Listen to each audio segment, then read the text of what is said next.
خشوع و خضوع. میں ایک دفعہ ہمارے بڑے بزرگ ہیں نظام الدین کے مولانا سعد صاحب دامت برکاتہم، ان کا بیان سن رہا تھا تو مولانا سعد صاحب فرماتے ہیں کہ خشوع سے مراد یہ ہے کہ آدمی اللہ کے سامنے کھڑا ہے، پھر خیال ادھر ادھر گیا، فوراً اس کو واپس لے آیا کہ نہیں میں اللہ کے سامنے کھڑا ہوں. کیونکہ ہر وقت دھیان یہ رہے کہ میں اللہ کے سامنے کھڑا ہوں، یہ تو ایک احسان کی لیول ہے، اللہ وہ ہمیں نصیب کرے. لیکن اگر فرض کریں وہ لیول نہیں مل رہی کہ اللہ کے نبی کا ارشاد ہے نا کہ اللہ کے سامنے اللہ کی عبادت ایسے کرو، نماز ایسے پڑھو اللہ کے سامنے جیسے اللہ کو دیکھ رہے ہو. اگر یہ نہیں کر سکتے تو کم از کم اتنا کرو کہ جیسے اللہ رب العزت تمہیں دیکھ رہے ہیں. تو میں مولانا سعد صاحب کا ایک بیان سن رہا ہوں، اس میں مولانا فرما رہے کہ خشوع اور خضوع سے مراد کیا ہوئی کہ اللہ کے سامنے کھڑے اور دھیان ادھر ادھر گیا، فوراً دھیان کو واپس لے آئے کہ نہیں میں اللہ کے سامنے کھڑا ہوں، تو اپنے آپ کو مرکوز کر دیا. ہاں ورنہ تو اللہ کے نبی کا جو ارشاد ہے، جو احسان کا درجہ ہے، اللہ وہ ہم سب کو نصیب فرمائے کہ اللہ کی عبادت ایسے کرو جیسے اللہ کو دیکھ رہے ہو. اگر ویسے نہیں کر سکتے تو پھر ایسے کرو جیسے اللہ رب العزت تمہیں دیکھ رہے ہیں. تو کم از کم درجے میں ہم یہاں تک پہنچیں. پھر اللہ نے چاہا اللہ سے دعا کرو، اے اللہ، جیسے اللہ کے نبی صلی اللہ علیہ وسلم فرمایا کرتے تھے کہ نماز میری آنکھوں کی ٹھنڈک ہے، اللہ نماز کو ہماری آنکھوں کی ٹھنڈک بنا دے. والذین هم عن اللغو معرضون. نماز کلمے کے بعد سب سے بڑی عبادت جو اللہ کو مطلوب ہے وہ نماز ہے. تو نماز کا ذکر سب سے پہلے فرمایا، اس کے فوراً بعد کون سی بات فرمائی وہ بڑی عجیب ہے.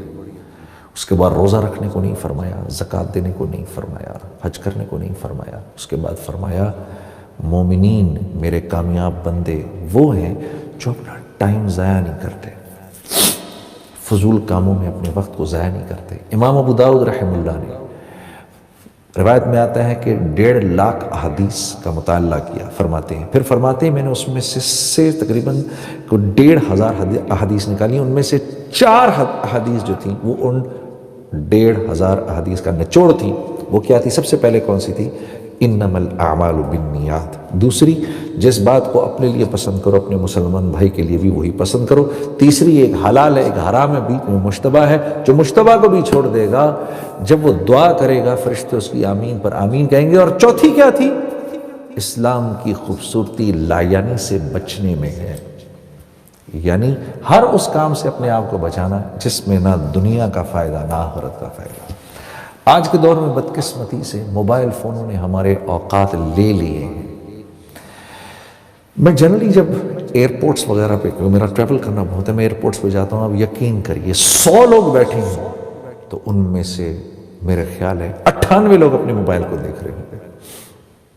بلکہ میں تو کہتا ہوں آج کے دور میں سر اٹھا کے چلنے کی توفیق ہی اس کو ملتی ہے جو اپنے موبائل کو نہ دیکھ رہا ہو. یہ اوقات کے ضائع کرنے میں سب سے آگے اس وقت. میرے دوستوں اپنی اوقات ضائع نہ کرو، کیونکہ زندگی ایک مرتبہ ملنی ہے. اس کا ہر سیکنڈ یا تو ہم کو کروڑوں کروڑوں کروڑوں سال کی جنت کی طرف لے جا رہا ہے، یا کروڑوں کروڑوں کروڑوں سال کی ناکامی کی طرف لے کے جا رہا ہے. اور ان ربک لبالمرصاد. ہاں اللہ رب العزت دیکھ رہے ہیں ایک ایک لمحہ ہمارا. اور یہ زندگی اتنی تھوڑی ہے جیسے برف ہے نا، پگھل رہی ہے، اس نے پگھل جانا ہے. کتنا ہی بڑا بھی برف کا تودہ کیوں نہ ہو یہ پگھل جاتا ہے. تو اللہ رب العزت کامیاب لوگوں کی جو دوسری صفت بیان فرما رہے ہیں وہ یہ کہ وہ اپنے اوقات ضائع نہیں کرتے. اور کامیاب لوگوں کی جو ایک صفت سب میں مشترک ہے کامیاب لوگوں کی، وہ کیا ہے؟ وہ اپنا ٹائم ضائع نہیں کرتے، فضول چیزوں میں اپنے وقت کو نہیں لگاتے. والذین هم للزکاة فاعلون. مولانا اشرف علی تھانوی صاحب فرماتے ہیں کہ اس آیت سے مراد یہ ہے کہ یہ لوگ اپنے مال کو خرچ کرتے ہیں، اور جب مال کو خرچ کرتے ہیں تو اس طرح خرچ کرتے ہیں کہ اس سے اپنی ذات کا تزکیہ ہو، اپنی ذات کا تزکیہ کرتے ہیں مال کو خرچ کر کے. کیونکہ انسان کے لیے 2 چیزیں بہت قیمتی ہیں، ایک اس کی جان، ایک اس کا مال. یہ 2 چیزیں وہ وہاں لگائے گا جہاں اس کو بہت ضروری سمجھے گا. اور مال سے کیونکہ ایک فطری محبت بھی ہے، جان سے فطری محبت بھی ہے، تو اپنا مال کسی کو دیتے ہوئے اس کو تکلیف ہوتی ہے اندر. اور اسی لیے اللہ رب العزت نے ایک جگہ اور قرآن میں فرمایا ان اللہ اشتری من المؤمنین انفسهم واموالهم بان لهم الجنہ، کہ اللہ نے مومنین کی جان اور مال خرید لیے ہیں کس چیز کے عوض؟ اپنی بہترین تخلیق جنت کے عوض۔ تو صرف جان ہی نہیں مانگی، مال بھی مانگا ہے، کیونکہ یہ دونوں چیزیں انسان کو پسند ہیں۔ اسی لیے ہمارے یہاں اسی لیے تو یہ بات چلتی ہے کہ چمڑی جائے دمڑی نہ جائے۔ ہاں، یہ ایسے ہی نہیں، یہ سننے میں مذاق لگتا ہے لیکن ایک بہت بڑی حقیقت ہے۔ تو عزیز دوستو، اللہ نے جو تیسری صفت اپنے کامیاب بندوں کی فرمائی وہ یہ کہ وہ جہاں اپنے مال کو اپنے پر خرچ کرتے ہیں وہاں اوروں پر بھی خرچ کرتے ہیں۔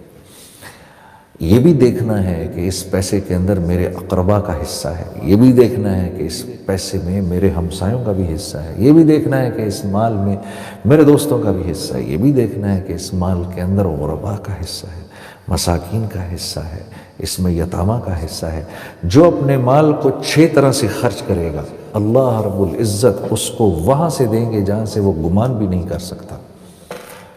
اپنے اوپر، عزیز و اقربا پر، والدین پر، جو غربا ہیں ان پر، جن کی گردنیں پھنسی ہیں ان پر، اور اللہ کے راستے میں۔